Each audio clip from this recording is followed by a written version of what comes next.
In today's video, I'm going to teach you how to create a Wise account in South Africa. Start by opening the Wise app on your mobile device. Make sure you're using the official Wise app from your app store and that your internet connection is stable, since you'll be verifying details shortly. Once the app is open, look for the option to register. This is for creating a brand new account, so avoid the login option unless you already have one.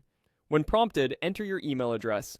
Choose an email you use regularly and can access right away, because Wise will send a verification message to confirm it's really you.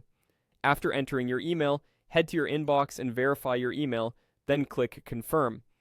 If you don't see the message after a minute or two, check your spam or promotions folder, and make sure any email filters aren't blocking messages from Wise. Back in the app, click Next to continue. You'll now choose whether you want a personal account or a business account.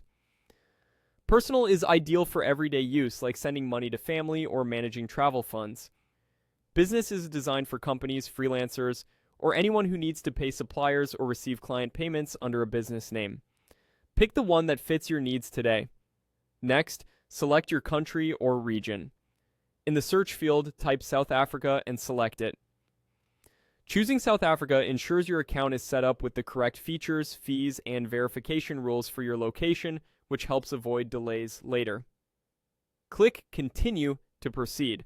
Then click Next to move ahead to phone verification. This is an important security step that helps protect your account and makes it easier to recover access if you ever change devices. Enter your phone number. Use a number you can access immediately on the same device because you'll receive a code. If you're entering a South African number, Wise usually detects the country code, so double check that the format looks correct before submitting. Avoid using a temporary number and keep in mind that this number may be used for future security checks. Finally, click Send Code. Wise will send you a one-time code by SMS, and sometimes you may have the option to receive it by call if SMS is delayed. Keep the app open and watch for the message so you can confirm promptly. That's it for the initial setup. From here, simply follow the on-screen prompts. Wise may ask for additional details or identity verification to activate all features. Take your time, review each screen, and you'll be ready to use your Wise account in South Africa with confidence.